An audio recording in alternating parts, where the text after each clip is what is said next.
Welcome back to நம்ம channel. So கொஞ்சம் உடம்பு சரியில்லை, அதனால் சரியாக வீடியோ போட முடியல.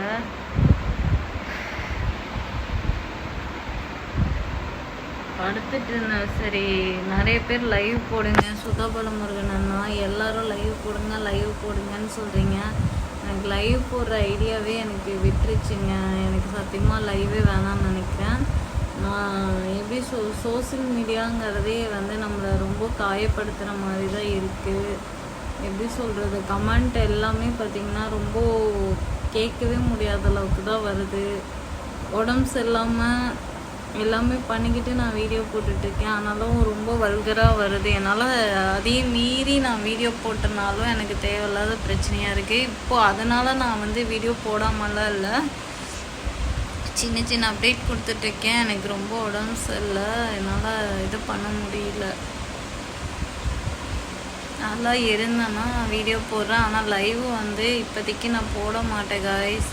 எனக்கு லைவ் போடுற ஐடியாவே இல்லை. எப்போயாச்சும் ஒரு நாளைக்கு எனக்கு பிடிச்சிச்சின்னா நான் போடுறேன். ஏன்னா லைவில் வரவங்க எல்லோரும் தப்பாகவே நினச்சிட்டு பேசுகிறாங்க. ஸோ வேணாமே அப்படின்னு நினைக்கிறேன். லைவ்லாம் நம்மளுக்கு சரிப்பட்டு வராது, அப்படி ஒரு இதே நம்மளுக்கு தேவையில்லை. சோசியல் மீடியாவில் ரொம்ப ஆக்டிவாகவும் இல்லை இப்போல்லாம். வேணாம் அப்படிங்கிற மாதிரி மைண்ட் தாட் தோணுது. சரி, ஓகே. என் உடம்பு வீட்டுக்கு வந்துட்டு சாப்பாடு வச்சுட்டுருக்கேன். இட்லி ஊற்றணும், குழம்பு வைக்கணும். என்ன நேரத்தில் அந்த கோழி எடுத்துகிட்டு வந்தோமோ அந்த கோழி சாப்பிடவும் முடியல, உடம்பு ரொம்ப சரியில்லை. அதுக்கப்புறம் எப்படி சொல்கிறது, கடையும் சரியாக கவனிக்கல, எந்திரிக்க முடியல. என்னாச்சுன்னு எல்லோரும் கேட்பீங்க. உடம்பு கொஞ்சம் சரியில்லை, அது என்ன பண்ணுதுன்னு சொல்ல தெரியல. வீடியோ எடுக்கவும் முடியல, போடவும் முடியல. சரி, நல்லா இருக்கும்போது போட்டுக்குவோம், யாருமே நம்மளை பார்த்து இது பண்ணக்கூடாதுல்ல அப்படின்னு சொல்லிட்டு. அப்புறம் நிறைய பேர் அந்த நாய்க்குட்டி கேட்டிருந்தீங்க. எப்படி சொல்கிறது, அந்த நாய் என்னோடய குழந்த மாதிரி ரொம்ப என்கிட்ட அட்டாச் ஆயிடுச்சு.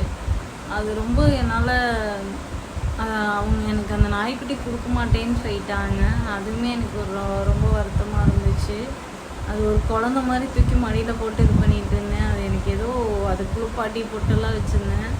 அதுவுமே ரொம்ப கஷ்டமாக இருந்துச்சு.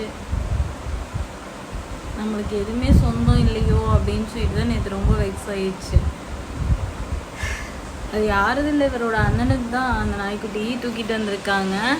அது என்னன்னு தெரில, எந்த நாய்க்குட்டியும் அப்படி தூக்க மாட்டேன், அது ரொம்ப தூக்கிட்டேன், ரொம்ப அட்ராக்ட் ஆகிட்டேன். அதனால் அதை வளர்த்திக்கலாம், நம்ம வீட்லேயே 4 நாய் இருக்குது, நான் அதனால் வளர்த்திக்கலாம் அப்படின்னு நினச்சேன். நாயை மனசு இருந்தால் தூக்கிட்டு போக சொல்லியிருப்பான்ல, அவன் தான் வேணான்னு சொல்கிறான், உனக்கு தெரியாதா அப்படின்னு சொல்லிட்டு இவர் சொன்னார். அதோடு விட்டுட்டு அந்த நாயை, அதுதான் ரொம்ப ஃபீலிங்காக இருந்துச்சு, வேறு ஒன்றும் இல்லை. அதுக்கப்புறம் உடம்பு ரொம்ப சரியில்லை, அந்த ரீசன் தான். கஸ்டமரும் அட்டன் பண்ணல, வீட்டில் வேலையை செய்ய முடியல. என் மனசு ரொம்ப வலிக்குது.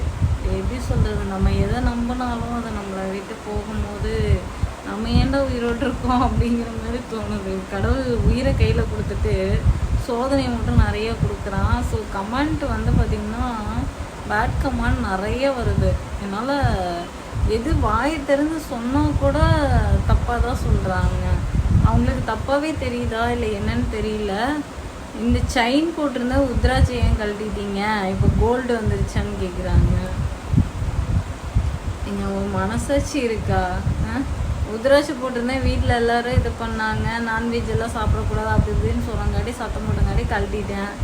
இப்போ சரி, கஸ்டமரே நிறைய பேர் சொல்லியிருந்தாங்க இந்த வயசில் எதுக்குன்னு எல்லாரும் சத்தம் போட்டாங்க.